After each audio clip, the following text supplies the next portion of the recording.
Hello and welcome to DIY Ideas. Today I have a little bit of a different project. So I'm going to show you different ways to make your own patterns. So I'll show you how to do different clothing pieces without a pre-made pattern. Sometimes you can buy those, but I wanted to show you a couple that you can do on your own. It does take some practice, but in my opinion, it's still very beginner friendly. So there are two methods how you can do this, and I'm going to show you both. So not both are possible for all kinds of clothing, but I'm going to show you what kinds of things you can do with which. So you can not only make things like dresses, but also tops, pants, and similar. Even accessories such as purses. So you might have already seen in my previous videos how I use clothing that I already have and that fits me well to make new projects. So you won't need a lot of special equipment. You can use some paper for patterns, or you can even use some wax paper that you would use for baking. Both work just fine. So whichever you have at home will work. So then apart from that, we're going to need some sewing basics. So here we have some paper scissors, then some fabric scissors. I also have a regular pencil for drawing. Then I also have some fabric chalk and a fabric or textile marker here so that we can transfer it to our fabric. Then a measuring tape, and I also have my hand gauge as well as a wooden ruler here. Pins, of course, are always a part of sewing projects. So this method I like to use when I see something online that I'd like to have, or some piece of clothing that I would like to do on my own. So just to show you some different ideas of what I did with this method is a strap top like this one shoulder top, or even a bustier like this. So this is perfect for projects where you have several simple pieces that you put together into one piece of clothing. So today I'm going to show you what I'm going to do. Stay tuned. So as I already mentioned, I actually always work with wax paper for baking. So if it's too small, then what I do is basically tape several pieces together, and then I have the size that I need. And then what I do is basically take a top that I already have and that fits me well, like you can see in this example. And then what I do is basically change up the sections that I want a little bit different, or I want to redo. So now that I've drawn the shape onto my wax paper, I also always think of the stitches that I need to do. So I do 1.5 or even 2 centimeters more on each edge, just to have enough room for the stitches, and so that the piece of clothing is not too tight when I wear it later. So a good rule of thumb is always to have a little bit extra fabric, because if you have extra, it's easy to reduce, but if you have a little bit too little fabric, then you have a much bigger problem. So a rule of thumb, more is more, so always take 1 or 2 centimeters more if you're unsure if it's going to be enough.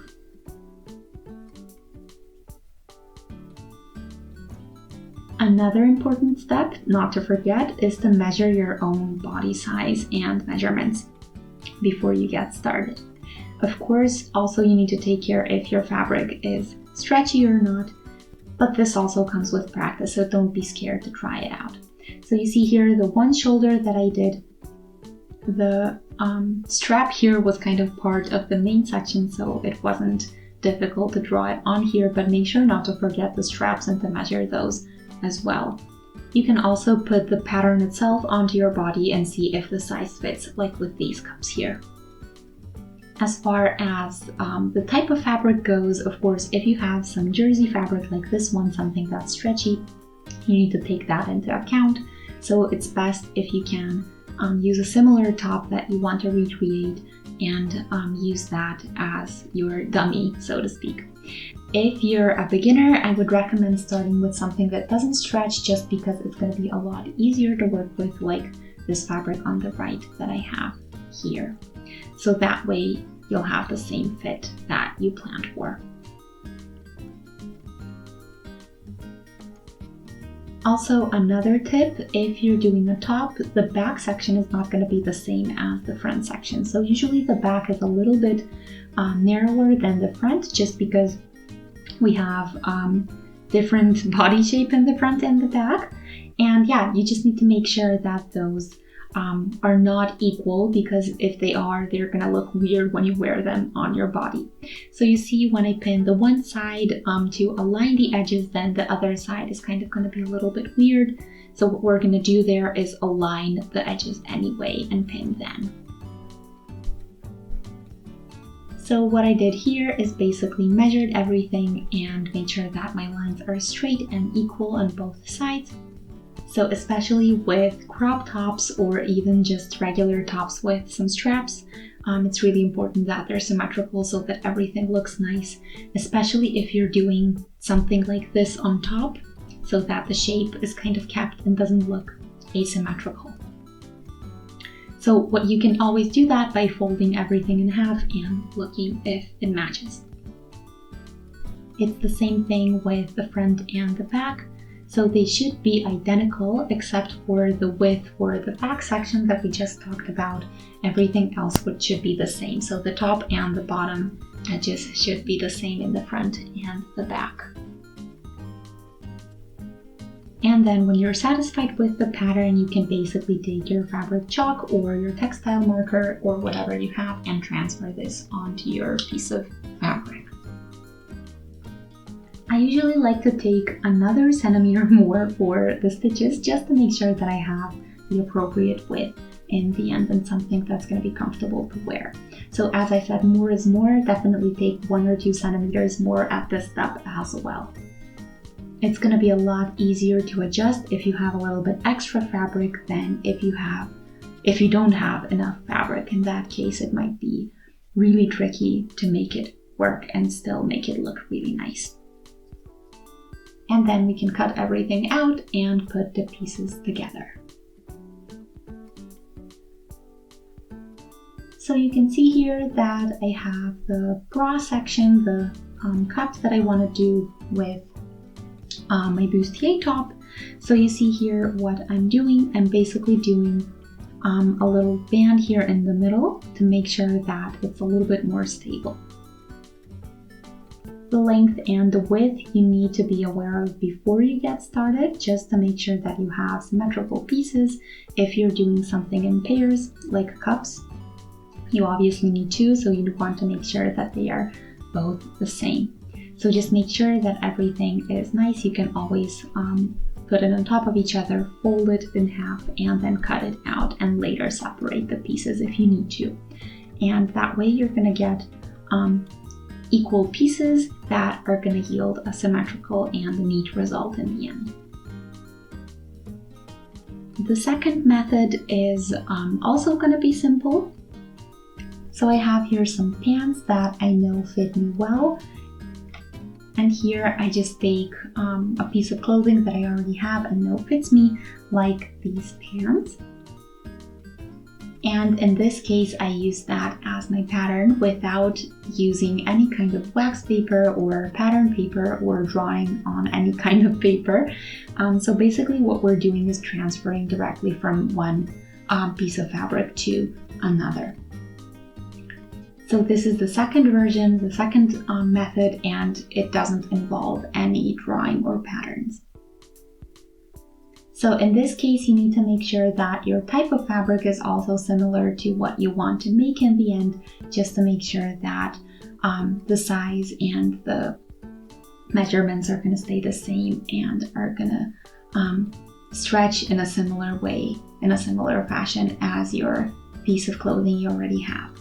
So again, here are the 2 pieces that I have as examples, and what you are going to need for this are just some fabric scissors here, then measuring tape, hand gauge. I also recommend a regular ruler, it does really help here. Then also some pins, fabric chalk so that we can transfer the size from the one fabric to the other. Alternatively, of course, you can use a textile marker. So if you want to do a project that you don't really have a perfect pattern for, this does not mean that you still cannot do it. So if you have a skirt or some fabric that you really want to make a skirt out of and you just don't have a similar skirt in your closet already, you can still give it a try. In that case, you need to be a little bit more careful.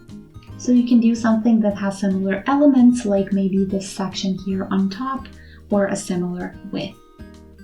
So if you want a skirt that's a little bit wider, then you can take your pants even and just kind of redesign them into a skirt shape.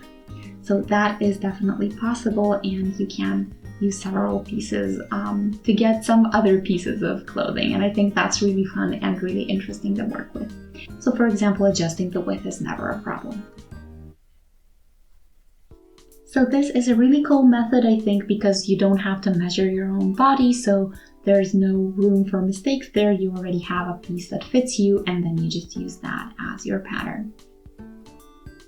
Especially if you're new to sewing and you still don't know exactly how to take your own body measurements, I think it's a really cool alternative what you can still work with. So here are the pants, the yoga pants that I want to work on. So I'm going to show you, I aligned everything nicely here. I'm going to take my fabric chalk and just follow the shape around. And I'm also taking 1.5 to 2 centimeters of distance away from the fabric for the stitches that I need to do later. So you see here what it looks like in the end. It mimics the shape, but it does take a little bit more fabric than the original. Also make sure that you know which is the front and which is the back, since we talked about the tops. The same thing is with pants. They are a little bit different, so the back is a little bit longer than the front, just because we usually have more tissue in our behind than in our front.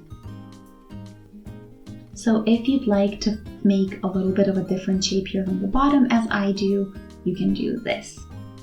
So as I said, I'd like some yoga pants out of these regular jogging pants, and what I'm gonna do is just alter this section on the bottom and make it into yoga pant shape.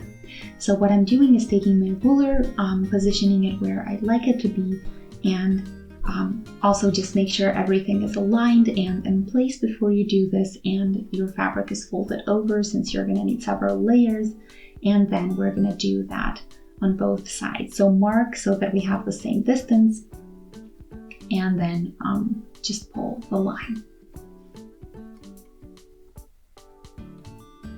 If you have a different piece like this one, where you want to make it a little bit narrower, then you can also do the same thing. So now we're going to transfer this onto 4 pieces, since we need 2 for each leg. And then we're going to turn them inside out, align everything, regardless if these are pants or with the top it would be front and back, of course. So just align everything, pin the edges together. You can also fold it in half and then just make sure that all of the edges are exactly the same, and alter anything if you need to. So of course, when you're done with the cutting and when you pinned everything, you again want to compare your piece with the original piece of clothing that you took as your model. And in that case, just make sure everything's the same. With pants and the front section, you want to take a little bit of the fabric away that you had for the back, since otherwise you're going to have wrinkling where you don't really want it. So you can of course fix that for the front, and apart from that, it's pretty easy, and the same thing for every piece. This is also easy to alter later in case you make it too wide or too long.